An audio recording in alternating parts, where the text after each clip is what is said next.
You believe mass surveillance is a product of cameras, algorithms, and digital networks. But more than 2,000 years ago, an empire had already solved the same problem. Without electricity, without screens, without technology. They knew who you were, where you lived, who your neighbors were, what you owed, and whether you could be trusted, not by watching everyone at once, but by building a system where everyone was always being watched. This is the untold history of the first surveillance state, and why its logic still governs the modern world. Stay until the end, because the final chapter reveals why surveillance doesn't begin with technology. It begins with structure. Subscribe if you want more untold systems that shape the world. Like to support deep historical storytelling. And comment below, where do you think surveillance really begins? Technology or human behavior? Ancient empires weren't built on freedom or consent.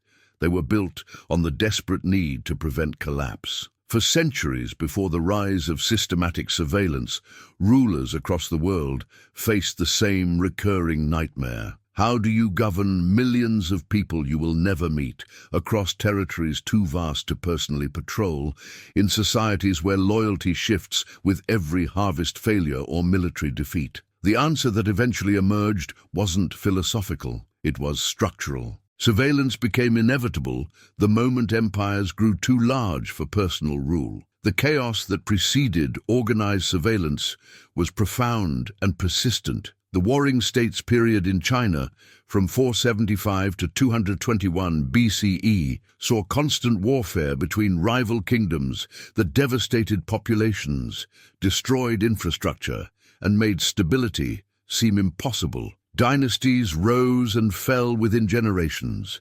Armies burned cities 1 year only to see them rebuilt and fortified by enemies the next. The human cost was staggering. Millions died in conflicts that resolved nothing, creating cycles of violence that appeared endless. This wasn't just Chinese experience, but pattern repeated across ancient civilizations. The collapse of Bronze Age kingdoms, the constant warfare in Mesopotamia, the political fragmentation of post-Alexander Mediterranean. Everywhere rulers looked, they saw what happened when order failed. Societies fractured into warlordism, agriculture collapsed under military demands, populations fled or were enslaved, and generations of accumulated civilization vanished in decades of chaos. The fear of returning to that condition haunted every ambitious ruler who dreamed of creating lasting stability. Population growth compounded these challenges exponentially. As agricultural techniques improved and settlements expanded, populations reached scales that made traditional governance methods obsolete. A village chief could know everyone personally, remember their relationships, and govern through direct observation and personal authority. A king ruling hundreds of thousands or millions could not. The cognitive and physical limits of individual rulers meant that beyond certain scales, direct personal control became impossible. Yet the need for control intensified precisely as populations grew. More people meant more complex economic relationships, more potential conflicts, more opportunities for crime and rebellion, and more challenges coordinating collective action. The gap between what rulers needed to know and what they could personally observe widened until it became existential threat. How do you tax populations you can't count? How do you conscript armies from villages you've never visited? How do you enforce laws among people who've never seen you and have no personal loyalty to your authority? The fear of rebellion terrified rulers far more than external invasion. Foreign enemies were visible, predictable, and could be fought with armies. But internal rebellion could come from anywhere. Disgruntled officials, overtaxed peasants, ambitious nobles, religious movements, ethnic minorities, or simple criminals who exploited weak governance. These threats were invisible until they erupted, making prevention nearly impossible through military force alone. You can't station armies in every village or send soldiers to monitor every potential dissenter. The resources required would bankrupt the state and create the very resentment that sparked rebellions. Order became the foundation of legitimacy in ways that modern democracies struggle to comprehend. Ancient rulers didn't claim authority through popular consent or electoral mandate. They claimed it through the mandate of heaven, divine right, or simply the ability to maintain stability. If you kept the peace, ensured harvests, protected trade, and prevented chaos, your rule was legitimate regardless of methods. If disorder emerged, rebellions, famines, invasions, it suggested you'd lost the right to rule. This made order not just political preference, but existential necessity for maintaining power. Stability was valued over freedom because freedom, in the ancient understanding, meant chaos. The modern notion of individual liberty as highest political good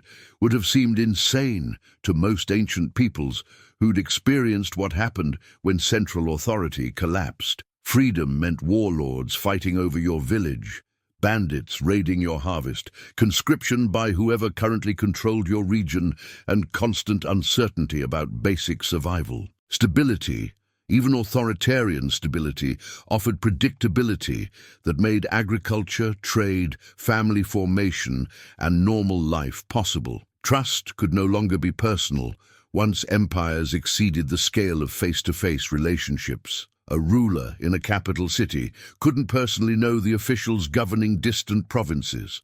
Those officials couldn't personally know the village headmen collecting taxes. The headmen couldn't personally know every household in growing settlements. At each level, trust had to be extended to people you'd never met, whose loyalties were uncertain, whose competence was unverified, and whose honesty was impossible to confirm through personal observation. This created layers of delegation where corruption, incompetence, and disloyalty could flourish unchecked. The state's need to see its population became paramount to solving these cascading problems. Rulers needed to know how many people existed in their territories to assess tax capacity and military recruitment potential. They needed to track where people lived to enforce laws and collect revenue. They needed to identify who owned what to adjudicate disputes and prevent theft. They needed to monitor movement to control trade, prevent espionage, and restrict the mobility of potential rebels. All of this required information systems that could compensate for the impossibility of personal observation at scale. Control emerged as survival mechanism rather than tyrannical impulse. While individual rulers might enjoy power for its own sake, the institutional drive toward surveillance came from rational assessment of what empires needed to function. Without information about populations, tax collection became arbitrary and inefficient. Without tracking households, military conscription decimated some communities while others evaded service entirely. Without monitoring officials, corruption drained resources that should have funded infrastructure and defense. The choice wasn't between surveillance and freedom. It was between surveillance and collapse.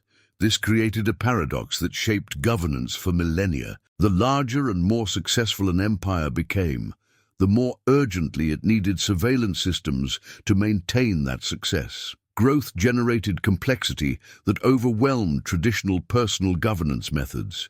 Yet the surveillance systems required to manage that complexity were themselves expensive, created new opportunities for abuse, and risked provoking the very rebellions they aimed to prevent. Threading this needle, building control systems effective enough to govern but not so oppressive they triggered revolt, became the central challenge of statecraft. By the 3rd century BCE, various civilizations had experimented with partial solutions.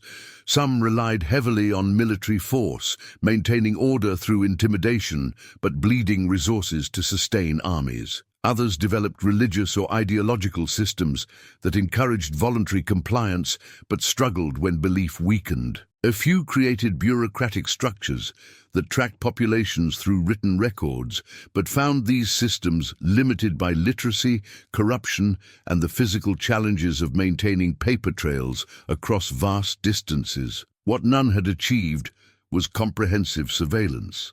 Systems that could track populations continuously, identify threats before they materialized, and enforce compliance without requiring armies on every street corner. The breakthrough would come from an unlikely source, a kingdom that had been dismissed as barbaric by sophisticated civilizations, but understood something profound about how power actually functioned at scale. That kingdom was Qin, and what they built would transform not just China, but establish surveillance logic that persists in every modern state. But to understand why their system worked where others failed, we first need to see why traditional governance methods, the ones that seem natural and inevitable, were actually doomed to collapse under the weight of imperial ambition.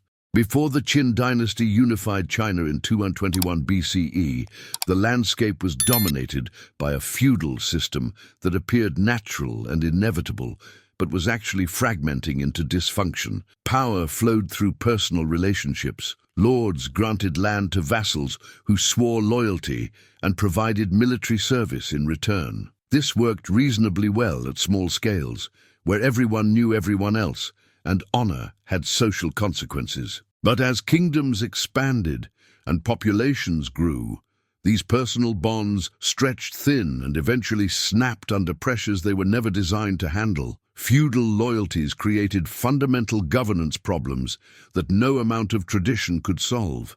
A king's authority depended on nobles who controlled their own territories, maintained their own armies, and governed their own populations. These nobles owed theoretical allegiance to the crown, but practical power rested in their hands. They collected taxes, administered justice, and commanded military forces that often exceeded the king's own direct retainers. This distributed power structure meant that royal authority was constantly negotiated rather than simply commanded. Local warlords emerged as the real power in many regions, with central authority existing more in ceremonial form than practical reality. During the Warring States period, these regional powers fought endless wars, formed and broke alliances, and operated as effectively independent states, despite nominal submission to larger kingdoms. A lord controlling a strategic city or fertile valley possessed leverage that made him nearly autonomous. He could ignore royal orders, withhold taxes, refuse military levies, and the king had limited recourse beyond attempting military subjugation that might fail or prove too costly to sustain. The limits of military dominance became painfully apparent as rulers tried to enforce compliance through force alone. You could march an army to a rebellious province, besiege a defiant lord's castle, and compel temporary submission. But armies couldn't remain everywhere forever. Soldiers needed to eat, campaigns drained treasuries, and prolonged military operations created new instabilities elsewhere. The moment forces withdrew, the rebellious lord could resume independence, safe in the knowledge that the king couldn't afford continuous military pressure across all territories simultaneously. Tax evasion reached epidemic proportions because the systems for tracking populations and wealth were primitive or non-existent. Local officials reported whatever numbers benefited them, usually underestimating populations and agricultural output to reduce tax obligations while keeping the difference for themselves. Without independent verification methods, central governments had no way to know whether they were receiving appropriate revenue. A province might report 10,000 households when 20,000 actually existed, and the central treasury would never know it had been cheated. Hidden populations became massive problems as people actively evaded registration to avoid taxes and conscription. Entire villages might exist off official records, their inhabitants living in legal limbo, but functional freedom from state demands. Some regions developed elaborate systems for concealing people, false records, bribes to local officials, dispersed settlements that avoided census takers. These ghost populations represented lost tax revenue and unavailable military manpower, but more fundamentally, they represented people existing outside state control, creating spaces where rebellion could organize invisibly. Corruption at the local level was systematic rather than exceptional because the structure incentivized it. Officials appointed to collect taxes and govern provinces operated far from central oversight, with few checks on their power. They could extort populations, falsify records, embezzle funds, and faced minimal risk of detection or punishment. Even honest officials struggled against networks of corrupt subordinates who controlled the actual mechanisms of governance. The system wasn't just vulnerable to corruption, it practically required it to function, with everyone taking their cut as transactions moved up the hierarchy. Brute force created instability rather than resolving it, because violence without information was indiscriminate and counterproductive. When rebellions occurred, rulers often responded by massacring entire populations in affected regions, destroying productive capacity and creating martyrs who inspired further resistance. Heavy-handed repression alienated populations that might have been reconciled through less extreme measures. But without intelligence about who actually participated in rebellions versus innocent bystanders, rulers faced choices between dangerous leniency and destabilizing brutality. The danger of invisible dissent haunted every ruler who'd witnessed how quickly order could collapse.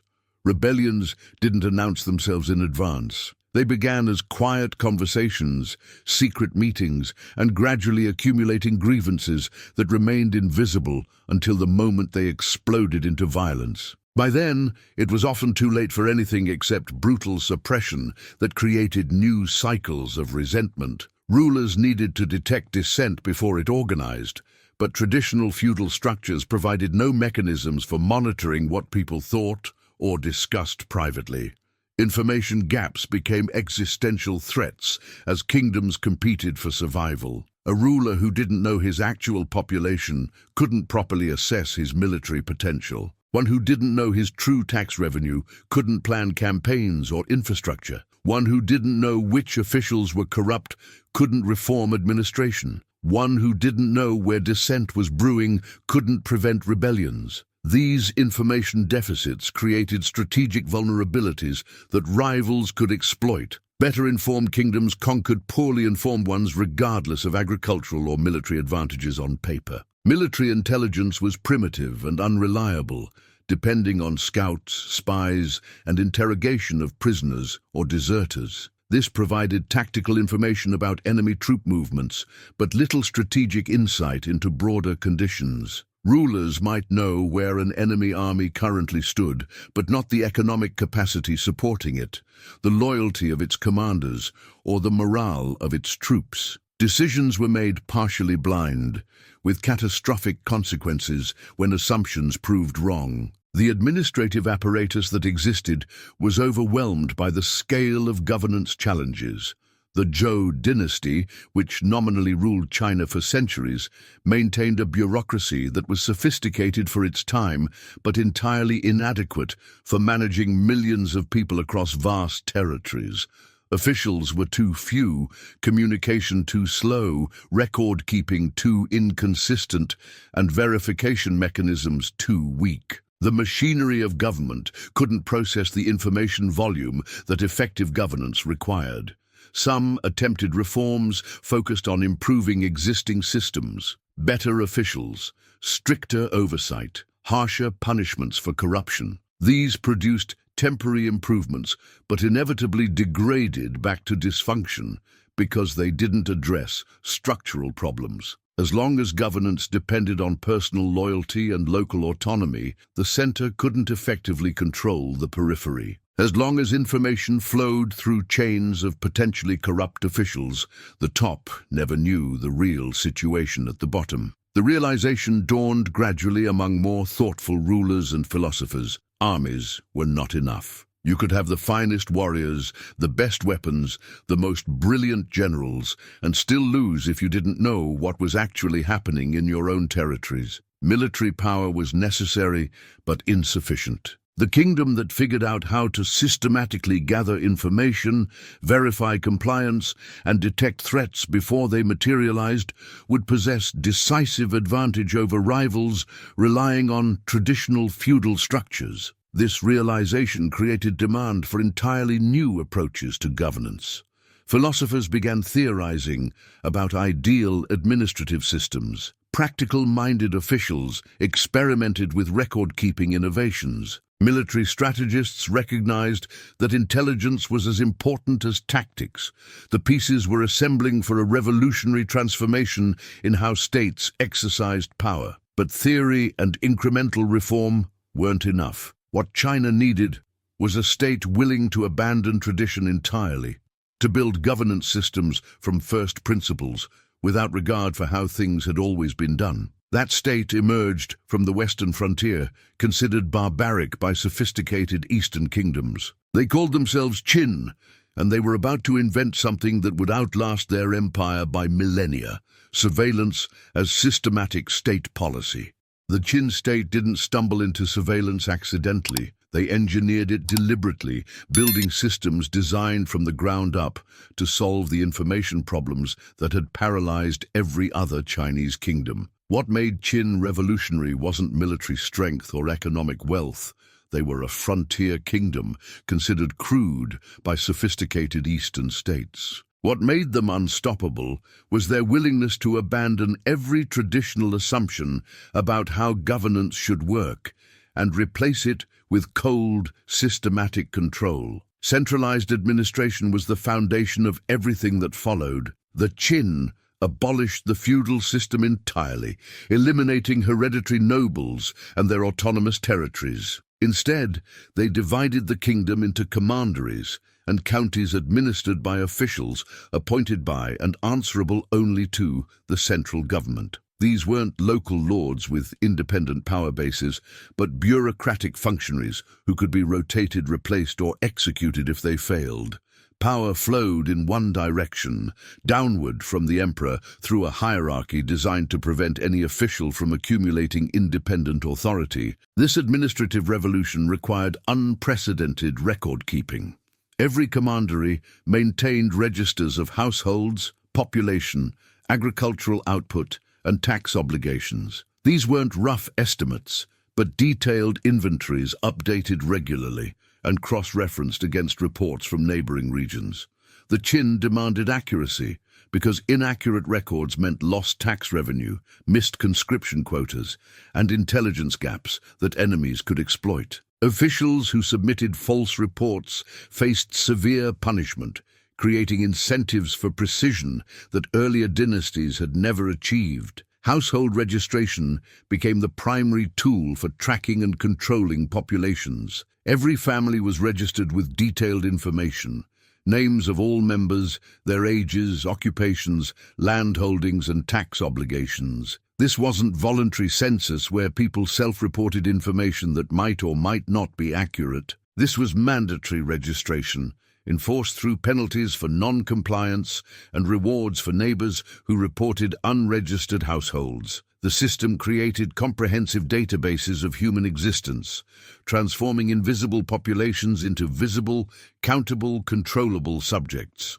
Population censuses were conducted with military precision and frequency that earlier kingdoms would have considered impossible. Qin officials didn't just count people once and assume the numbers remained static. They updated registries continuously as births, deaths, marriages, and migrations occurred.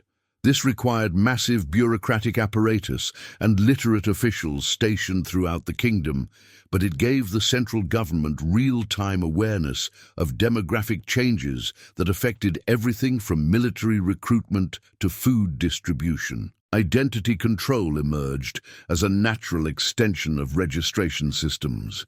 The Qin issued documents that proved legal existence, essentially the world's first identity papers. Without proper registration, you couldn't legally own land, engage in trade, travel between regions, or access state services. This created powerful incentives for compliance, because existing outside the system meant existing outside the law, vulnerable to arbitrary treatment, and unable to participate in normal economic activity. The state didn't need to hunt down every unregistered person. The system made unregistered existence so difficult that most people voluntarily complied. Legalist philosophy provided the intellectual framework that justified and organized these systems. Unlike Confucianism, which emphasized virtue and personal relationships, or Taoism, which valued natural harmony, legalism was brutally pragmatic. It argued that humans were fundamentally self-interested and would only behave properly under systems of clear laws, consistent enforcement, and certain punishment. Morality was irrelevant. What mattered was whether laws were obeyed and order maintained. Laws under legalism were applied universally, without regard for personal status or relationships. A noble who violated regulations faced the same punishment as a peasant.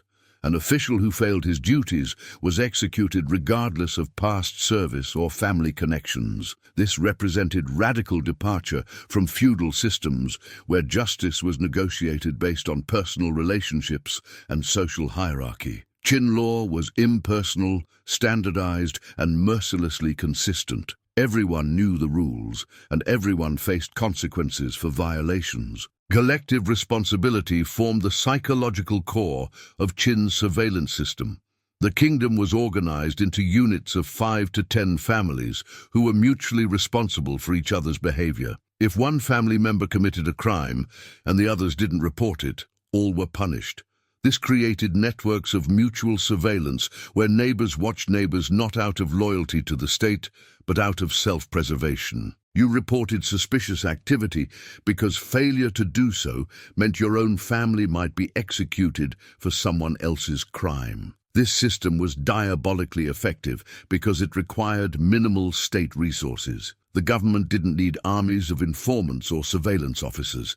The population surveilled itself, with each household incentivized to monitor others and report violations. Trust between neighbors eroded as everyone became potential informant. Communities that should have provided solidarity against oppressive government instead became networks of mutual suspicion where cooperation meant denunciation. Punishment served as deterrent rather than revenge, calibrated to prevent future violations rather than satisfy emotional justice.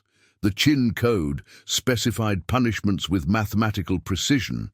Specific crimes triggered specific penalties, applied consistently across all cases. Executions were public spectacles designed to terrorize populations into compliance.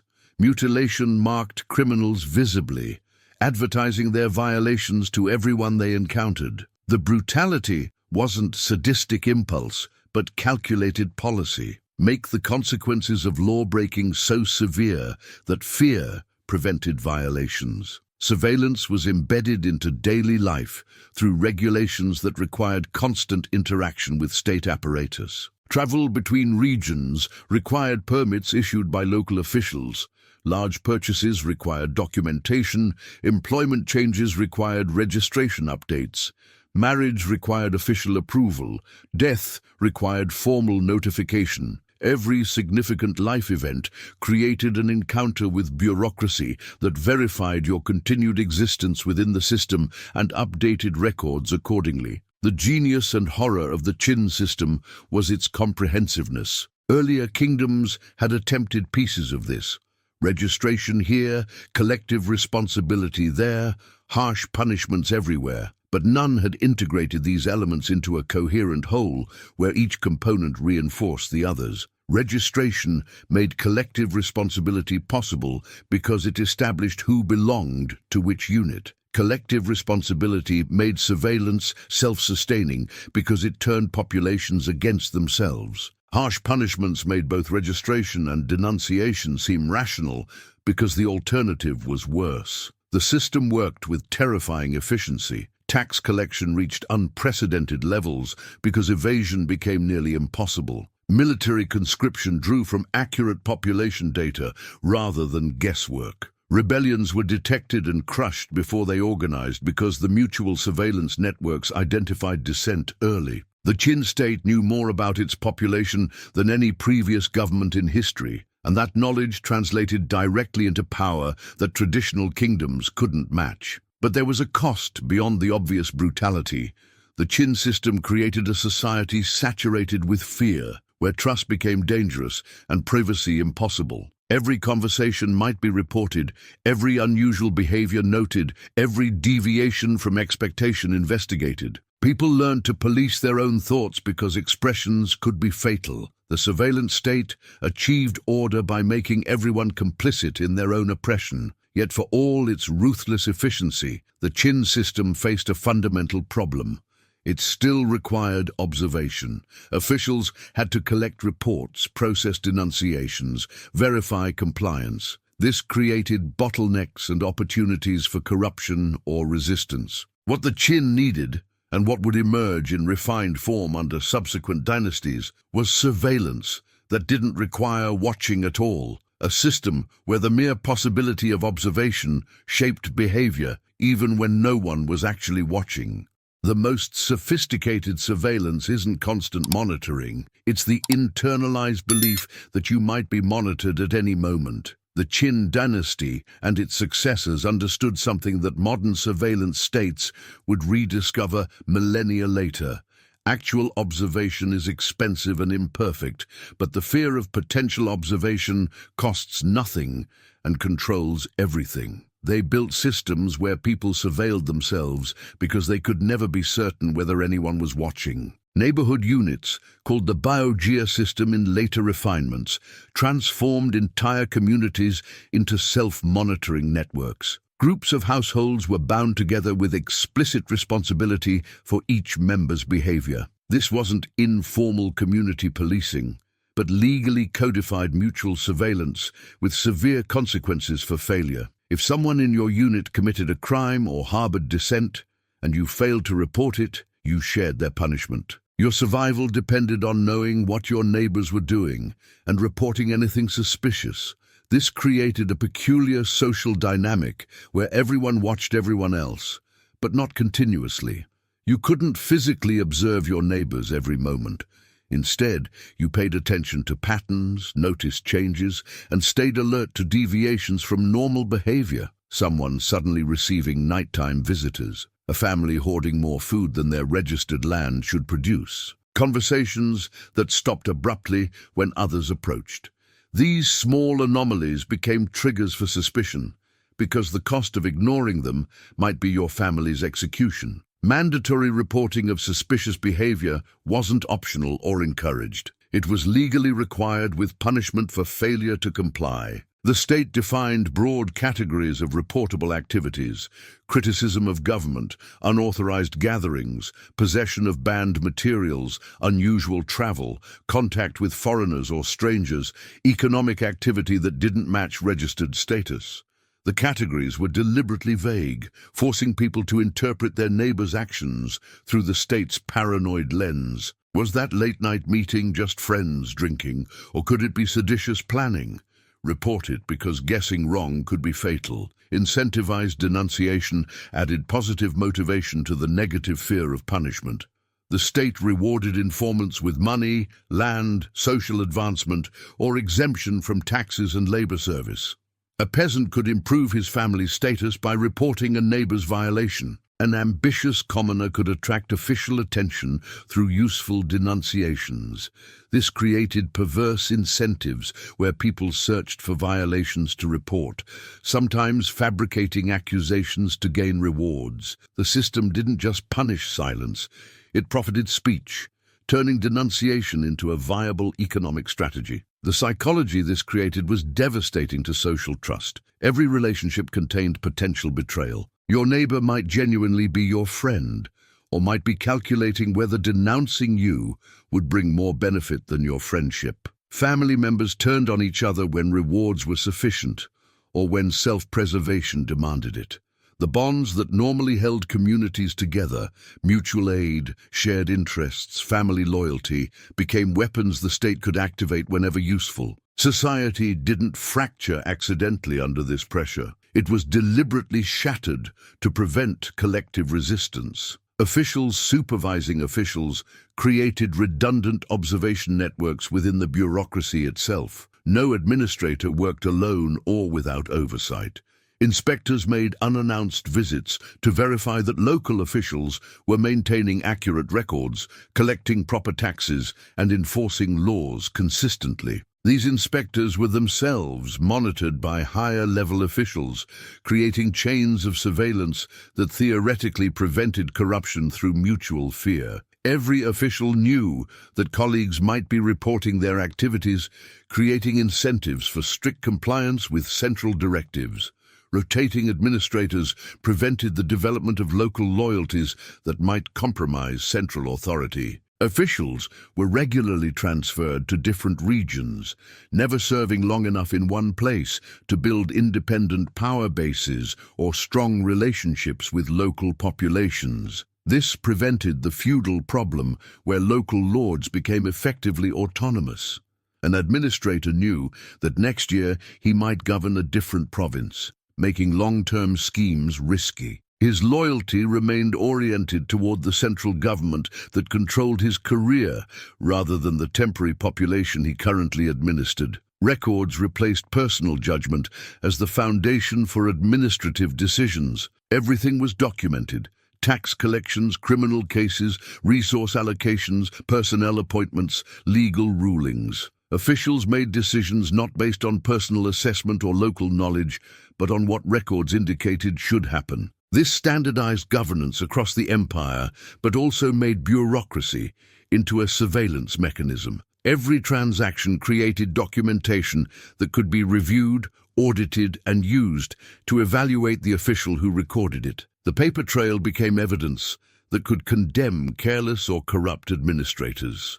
The accumulation of these records created institutional memory that exceeded individual lifespans. An official might die, but his records remained, available for review by successors or investigators. Patterns of corruption, favoritism, or incompetence became visible when years of documentation were analyzed. This made surveillance temporal as well as spatial. You weren't just being watched now, but your past actions remained permanently subject to scrutiny. The possibility that records might be examined years later shaped behavior in the present. Fear of observation shaped behavior more effectively than actual surveillance ever could.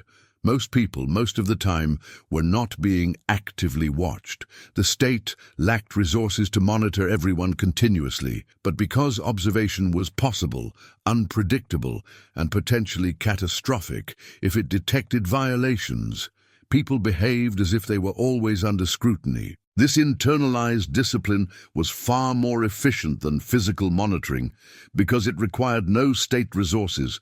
Populations controlled themselves. Visibility became discipline in ways that the philosopher Michel Foucault would analyze 2 millennia later.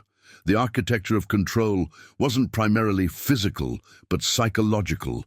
You didn't need guards watching every citizen if every citizen believed they might be watched at any moment. The uncertainty itself was the weapon. This created what would later be called the panopticon effect, a surveillance structure where the possibility of observation produces the same behavioral effects as constant actual observation, but at a fraction of the cost. The brilliance of this system was its efficiency. Traditional military control required soldiers stationed everywhere, consuming resources and risking rebellion if military loyalty wavered. The Qin surveillance model required only enough officials to maintain the illusion of comprehensive monitoring, and enough visible punishments to prove the consequences were real. The population did the rest, policing themselves and each other through rational calculation that compliance was safer than resistance. But this efficiency created a brittleness that would eventually contribute to the Qin dynasty's rapid collapse. A system built entirely on fear had no buffer of genuine loyalty or positive motivation. When the dynasty weakened and could no longer credibly threaten punishment, the surveillance networks that had seemed invincible dissolved almost overnight. People who'd denounced neighbors for years suddenly had no reason to continue. The apparatus that had controlled millions functioned only as long as central power remained strong enough to make consequences certain. Yet even as the Qin dynasty fell after mere 15 years, the surveillance logic they'd pioneered didn't die with them. Subsequent dynasties refined the systems, making them less brutal but more durable. And they discovered something even more powerful than fear: Bureaucracy itself could become a surveillance mechanism when properly designed. The real control wasn't in watching people, it was in the records that defined whether people existed at all. Paper was more powerful than swords, and the ancient Chinese understood this in ways that would take Western civilizations centuries to grasp. A soldier could force temporary compliance through threat of violence, but a document could create permanent control by defining the terms of legal existence itself. The Han dynasty, which succeeded the Qin and ruled for over 4 centuries, refined surveillance into something subtler and more durable than their predecessors' brutal efficiency. They made bureaucracy itself the primary instrument of social control. Written records became instruments of power because they transformed fluid social reality into fixed administrative facts. In pre-literate or minimally documented societies, your identity was what people remembered about you, flexible, negotiable, and context-dependent. But once your existence was recorded in official registers, you became what the documents said you were. The paper record superseded living memory, creating an administrative identity that could contradict your actual circumstances, but carried legal authority that reality did not. This gave bureaucrats extraordinary power over populations. An official could alter a registry entry and change someone's legal status, tax obligations, or even their recognized family relationships. Conversely, destroying or losing someone's documentation could render them legally non-existent, unable to own property, seek justice, or conduct legitimate business. The person remained physically present but administratively erased, existing in a legal void where normal rights and protections didn't apply. Control over records meant control over social existence. Registers defined legal existence in increasingly comprehensive ways. The Han household registration system, hukou, recorded not just names but detailed information, family composition, ages, occupations, land holdings, livestock, tools, and any special skills or circumstances. This created a paper representation of society that was in some ways more real than society itself, because administrative decisions were made based on what records indicated rather than what actually existed. If your land wasn't in the register, you couldn't legally claim it regardless of physical occupation. Taxes were tied directly to visibility in the registration system. You couldn't be taxed if you weren't documented, which created powerful incentives for the state to ensure comprehensive registration. But it also meant that once registered, escape from tax obligations became nearly impossible. The documents followed you across administrative boundaries, creating a paper trail that prevented vanishing into anonymity. Tax assessors didn't need to personally verify your wealth or income. They consulted registers that specified exactly what you owed based on recorded holdings. Travel restrictions emerged naturally from this documentation obsession. Moving between regions required permits that verified your registered status and legitimate reason for travel. These weren't informal letters of recommendation, but official documents that officials could demand to see at checkpoints, city gates, or during random inspections. Travel without proper documentation was itself a crime, ensuring that movement could be tracked and controlled. This restricted migration that might allow people to escape tax obligations or dodge conscription by relocating to regions where they weren't registered. The permits created choke points where administrative surveillance intersected with physical space. Major roads had checkpoints where documents were examined. Cities required entry permits. Inns and lodging houses were required to report travelers to local authorities. River crossings, mountain passes, and commercial centers all became points where your paperwork determined whether you could proceed. Geography and bureaucracy merged into a control system where physical barriers were enforced through administrative verification. Documentation replaced trust as the foundation for social and economic relationships. In traditional societies, business transactions relied on personal reputation and community knowledge. You extended credit to someone because you knew their family or had prior dealings. But as societies scaled and commercial networks expanded beyond personal relationships, documentation became necessary to establish reliability. Contracts, receipts, property deeds, and business licenses transformed informal trust into formalized verification that could be administratively enforced. This shift had profound implications. Once documentation became the primary evidence of legitimacy, control over documentation systems meant control over economic activity. The state could require licenses for professions, permits for businesses, registered contracts for large transactions, and official seals on legal documents. Every requirement created an opportunity for surveillance, information gathered, fees extracted, and compliance verified. Bureaucracy inserted itself into transactions that should have been private, making the state a necessary participant in everyday economic life. Data consistency became valued over human nuance in ways that made administration more efficient but also more inflexible. Bureaucrats trained to follow documented procedures rather than exercise judgment, ensuring standardized treatment across the empire. This prevented local variations and arbitrary decisions, but also eliminated space for mercy, special circumstances, or common sense exceptions. If the rule said your tax was 10 bushels of grain, it was 10 bushels regardless of drought, flood, or family circumstances. The system optimized for consistency, not compassion. Record-keeping standards created their own form of control. Documents had to follow specific formats, use approved terminology, and include required information. This standardization made records portable across administrative jurisdictions and interoperable between different governmental functions. But it also meant that informal or traditional ways of recording information became invalid. Local customs for tracking land ownership or family relationships had to be translated into official formats or be legally meaningless. The state's bureaucratic language became the only language that mattered administratively. Bureaucracy created obedience through sheer procedural complexity. Navigating the system required literacy, knowledge of regulations, and often payment of fees or bribes to officials who controlled access to documentation. This created dependencies where populations needed the state to function in society.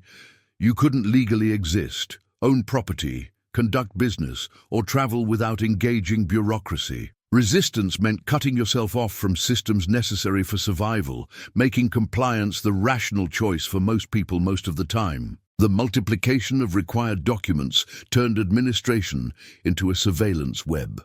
Birth required registration, marriage required permits, death required notification, land transfers required documentation, legal disputes required official adjudication.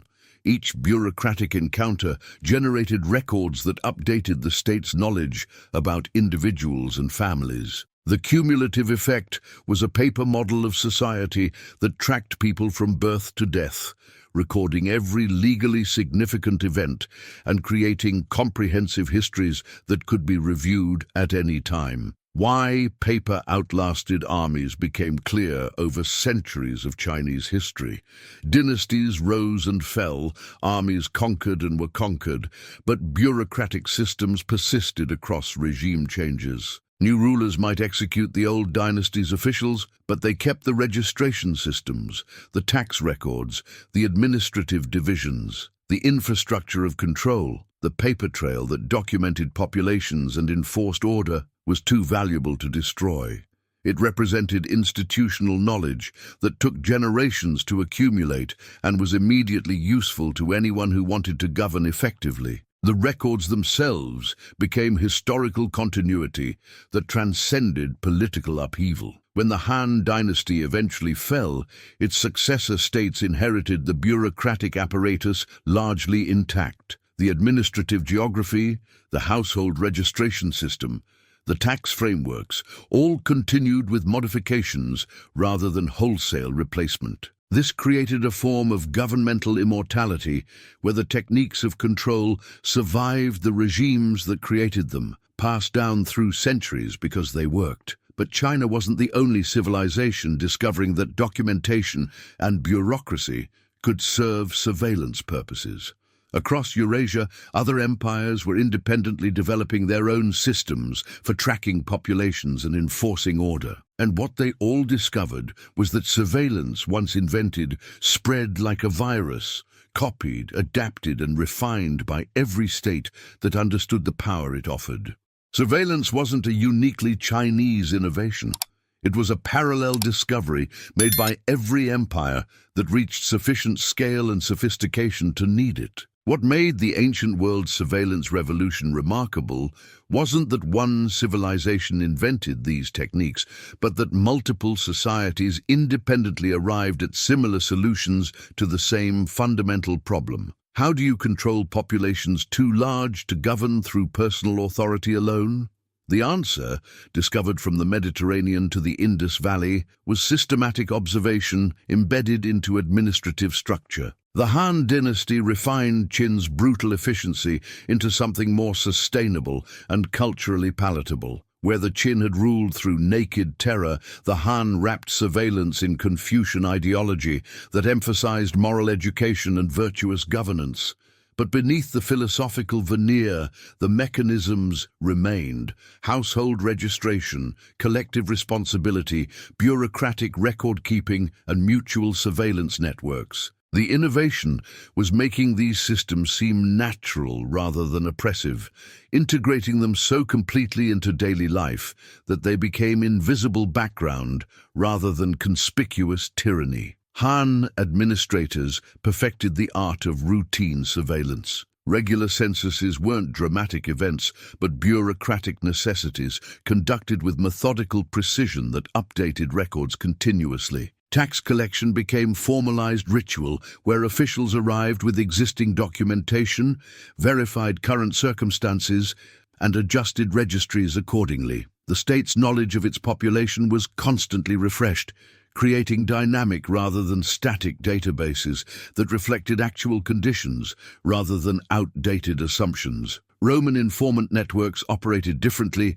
but achieved similar ends. The Roman Empire lacked China's centralized bureaucratic apparatus, but compensated through extensive use of informants, provincial governors with broad authority, and military intelligence networks. The frumentarii, originally grain collectors, evolved into a secret police force that monitored political loyalty throughout the empire. They reported on governors, investigated conspiracies, and tracked potential threats to imperial authority. Rome demonstrated that surveillance could function through human intelligence networks rather than bureaucratic documentation. Different method, identical purpose. The delators in Roman society, professional informants who received rewards for denouncing tax evaders, traitors, and those guilty of various crimes, created similar dynamics to Chinese collective responsibility systems. They incentivized denunciation,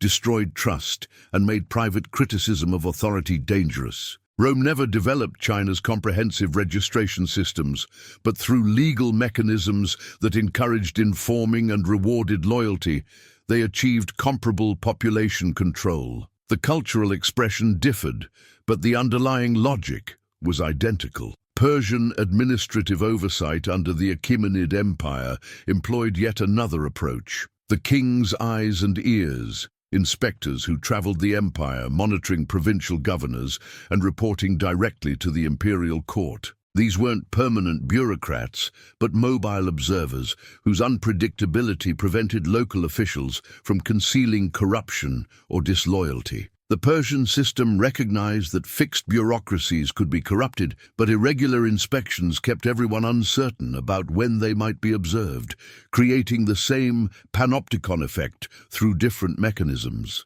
The Persians also pioneered sophisticated road and communication networks that served dual purposes, facilitating trade and military movement while enabling rapid information flow to central authorities. The royal road allowed messages to travel from provincial capitals to the imperial court in days rather than weeks, giving central government near real-time awareness of distant events. This communications infrastructure was itself a surveillance technology, shrinking the time and space that might otherwise shield peripheral regions from imperial observation. Surveillance adapted to culture rather than following uniform templates. Chinese systems emphasized written documentation and bureaucratic hierarchy, reflecting cultural values around literacy and administrative order. Roman networks relied more on personal relationships and legal mechanisms, reflecting their tradition of patronage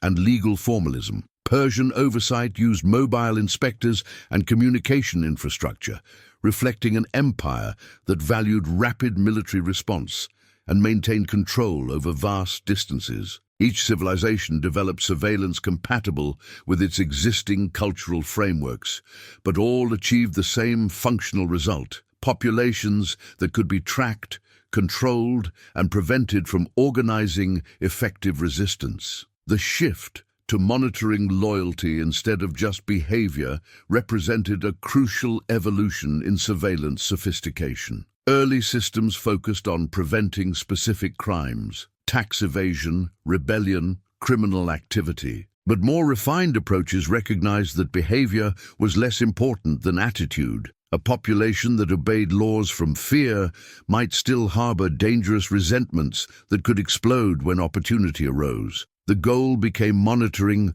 not just what people did, but what they thought and felt about authority itself. This required different surveillance techniques. You could observe behavior directly, but attitudes had to be inferred from indirect evidence.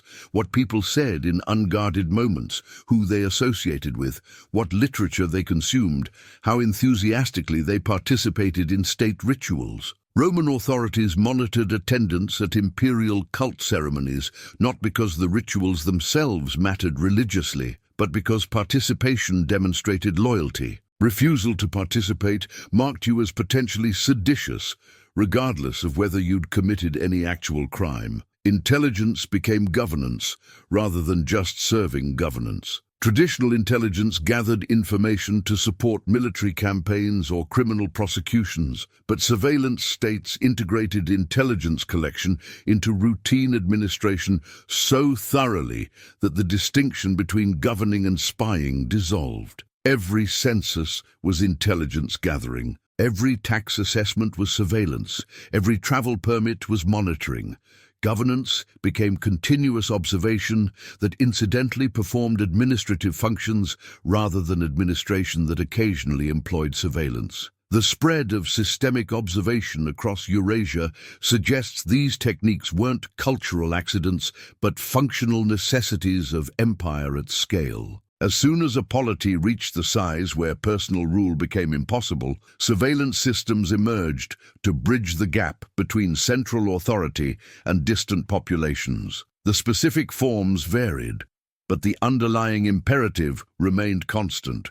Rulers needed to see their populations, and populations needed to know they were being seen. Trade and conquest spread surveillance techniques across civilizations. Chinese administrative methods influenced Central Asian kingdoms through the Silk Road. Roman provincial governance models spread through conquered territories and were adopted by successor states. Persian innovations influenced later Islamic caliphates. Surveillance became part of the cultural technology that empires transmitted along with religions, languages, and commercial practices. A successful empire that maintained order through sophisticated monitoring served as a model that others emulated. Surveillance became invisible and normal through generations of habituation. People raised under comprehensive monitoring systems didn't experience them as oppressive innovations, but as natural features of organized society. Registration at birth,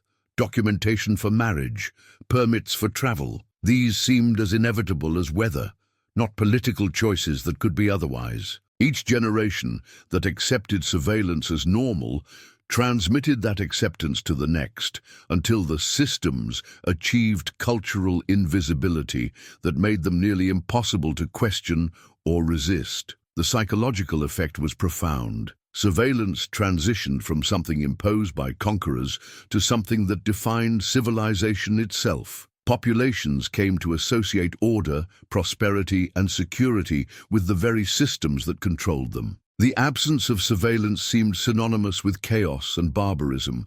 This wasn't false consciousness exactly. Surveillance states often did provide order and security that stateless regions lacked. But the trade-off between freedom and stability became invisible because freedom outside surveillance systems became literally unimaginable. Yet for all their sophistication, these ancient surveillance systems still depended on external enforcement, officials checking documents, informants making reports, inspectors conducting investigations. The most insidious evolution was still to come, the moment when populations internalized surveillance so completely that they policed themselves without any external pressure, when compliance became not just rational calculation, but psychological necessity. The ultimate success of ancient surveillance wasn't forcing compliance through violence.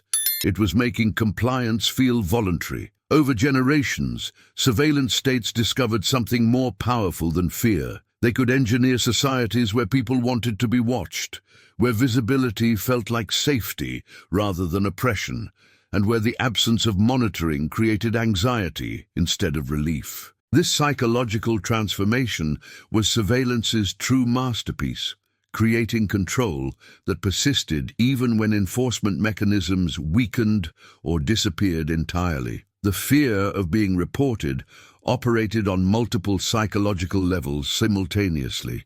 On the surface, it was simple deterrence. Don't violate rules because neighbors might inform authorities. But deeper anxieties emerged from uncertainty about what constituted reportable behavior. When definitions were deliberately vague and enforcement unpredictable, people couldn't calculate safe boundaries. Was that complaint about taxes seditious criticism or normal grumbling? Was that private conversation reportable or protected? The ambiguity forced extreme caution because the cost of miscalculation was catastrophic. This uncertainty created a ratcheting effect where self-imposed restrictions became stricter than actual regulations. Unable to know precisely what was dangerous, people avoided anything that might be interpreted as problematic. Conversations became guarded, relationships carefully curated, activities limited to the obviously permissible. The psychological burden of constant risk assessment was exhausting, making conformity the path of least mental effort. It was easier to simply comply with imagined expectations than to continuously evaluate which actual behaviors might trigger denunciation. Self-censorship became more effective than external censorship could ever be. Governments could ban specific books, prohibit certain speeches, or punish expressed dissent. But self-censorship eliminated dangerous thoughts before they were articulated, policing the internal realm that external authority couldn't directly access. People learned to monitor their own thinking, suppressing ideas that might accidentally slip into speech. The surveillance state colonized consciousness itself, making minds into prisons that required no guards. This internalization was particularly effective because it felt like personal virtue rather than imposed restriction. People convinced themselves they weren't being censored. They were choosing appropriate speech, being responsible citizens, maintaining social harmony. The psychological reframing transformed oppression into propriety, making compliance seem like mature self-governance rather than submission to external control. This cognitive trick allowed people to maintain self-respect while thoroughly policing themselves. Community pressure replaced overt force as the primary enforcement mechanism in mature surveillance societies. Once mutual monitoring networks were established and normalized, the state could reduce visible coercion while maintaining control through social dynamics. Neighbors enforcing conformity on each other didn't require government resources or risk backlash against heavy-handed authority. The community itself became the disciplinary apparatus, with social ostracism and reputation damage often more feared than official punishment. This created a peculiar dynamic where victims became perpetrators. The same person who feared denunciation would denounce others, both for self-protection and to demonstrate loyalty. Communities developed toxic equilibriums where everyone participated in surveillance because everyone else did, creating collective complicity that made resistance feel like betrayal, not just of the state, but of neighbors who depended on the system's stability. You couldn't opt out without endangering the entire community network you were embedded in. Guilt and responsibility were weaponized through collective punishment systems that made you responsible for others' actions. When your family, neighborhood unit, or professional group faced consequences for one member's violations, guilt became a control mechanism independent of actual wrongdoing. You felt guilty for suspicions you didn't report, behaviors you didn't prevent, associations you didn't avoid. This guilt created psychological pressure to over-comply, to be visibly more loyal than necessary as insurance against accusations of insufficient vigilance. The responsibility extended temporally as well as socially. You felt responsible for preventing future violations by family members, requiring you to monitor and control their behavior preemptively. Parents policed children's thoughts. Spouses surveilled each other's attitudes. Friends evaluated each other's loyalty. These weren't just protective measures, but legal obligations, making intimate relationships into surveillance relationships where affection coexisted with the duty to inform if necessary. Loyalty was measured through compliance rather than belief, but over time, the distinction eroded. Initially, people might comply externally while maintaining private doubts, but continuous performance of loyalty gradually shaped internal states. Cognitive dissonance between actions and beliefs created psychological pressure to align them. It was mentally easier to genuinely believe in the system you served than to maintain the exhausting division between public performance and private dissent. Compliance became conviction through the psychological need for consistency. This process was accelerated by generational turnover. Children raised entirely within surveillance systems had no experience of alternatives. What their parents remembered as impositions seemed to them like natural features of organized society. They didn't comply despite finding surveillance oppressive. They genuinely couldn't imagine how society could function without these mechanisms. Each generation's acceptance deepened the normalization until questioning surveillance itself seemed as bizarre as questioning whether crops needed water. Order became internalized by citizens who'd experienced or heard about the chaos that preceded systematic governance. The historical memory of warring states periods, famines during political fragmentation, and violence of uncontrolled territories created genuine appreciation for stability that surveillance helped maintain. People made rational calculations that order under monitoring was preferable to freedom with chaos. This wasn't false consciousness, but legitimate preference based on lived or inherited experience of alternatives. Freedom was traded for predictability and bargains that seemed reasonable to those who made them. The surveillance state offered something valuable. You knew the rules, knew the consequences, could plan your life with confidence that following procedures would produce expected outcomes. This predictability had genuine value in societies where arbitrary power and random violence had been common. The cost in privacy and autonomy seemed acceptable compared to the nightmare of constant uncertainty that preceded bureaucratic order. When surveillance no longer felt imposed, it achieved its ultimate form. The systems became so normalized that experiencing them as oppression required conscious effort. People filled out registration forms, carried identity documents, reported to authorities, and monitored neighbors without experiencing these acts as coerced. They were just how society functioned, no more remarkable than paying taxes or following traffic regulations. The surveillance state had successfully transformed itself from external imposition into internal necessity. This psychological trap was nearly impossible to escape because resistance required recognizing you were trapped. But the very success of surveillance made that recognition difficult. How could you see systems as oppressive when they felt normal? How could you object to practices that seemed necessary for social order? How could you mobilize resistance when potential allies had internalized the same compliance and would likely report dissent to protect themselves? The trap was complete, precisely because it didn't feel like a trap. The ancient surveillance states had accomplished something that would echo through millennia. They'd proven that control didn't require constant coercion if you built systems that made people control themselves. The technology would change, the scale would expand, the methods would evolve. But the fundamental logic, make observation uncertain, consequences severe, and compliance rational, would survive intact into the modern world. The Qin dynasty lasted only 15 years before collapsing under the weight of its own brutality. The Han eventually fell to warlordism and fragmentation.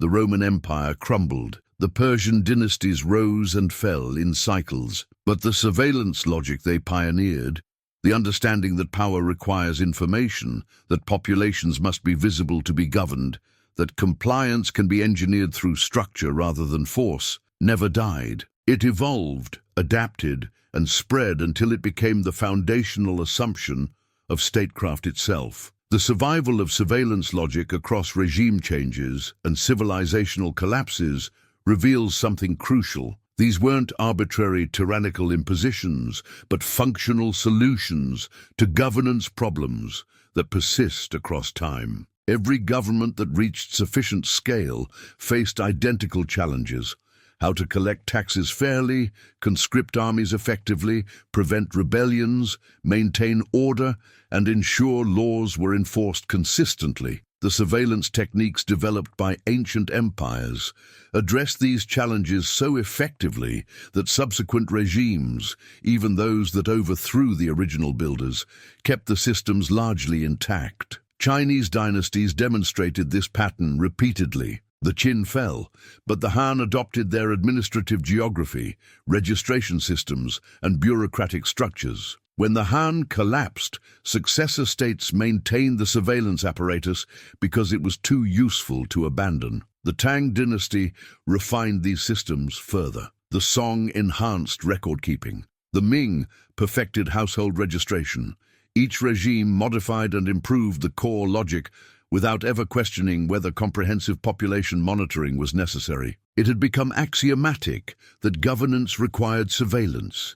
Technology amplified rather than created surveillance. Modern observers often assume that comprehensive monitoring became possible only with cameras, computers, and digital networks. But ancient empires achieved remarkably comprehensive surveillance using only paper, human informants, and bureaucratic organization. What technology changed wasn't the possibility of surveillance, but its efficiency, scale, and completeness. You could accomplish with algorithms what previously required armies of clerks, but the underlying logic remained unchanged. Make populations visible, track their activities, identify deviations, and enforce compliance. The structural continuity is striking when you compare ancient systems to modern ones. Household registration in Imperial China functioned identically to modern census and identification systems.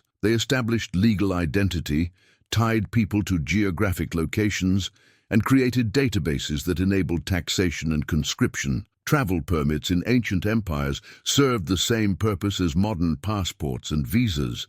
Collective responsibility networks operated on the same principles as modern neighborhood watch programs or social credit systems. The mechanisms evolved, but the architecture of control remained recognizable across millennia. Structural control proved more durable than visible oppression. Regimes built purely on military force and overt coercion tended to collapse rapidly when central power weakened, but surveillance states that embedded monitoring into administrative routines and social structures persisted across regime changes because they didn't depend on specific rulers or continuous coercion. The systems ran themselves, maintained by bureaucrats who kept records regardless of who sat on the throne. This institutional persistence meant surveillance outlasted the empires that created it, passing like genetic code into successor civilizations. Modern systems feel familiar because they employ the same foundational principles that ancient surveillance states discovered.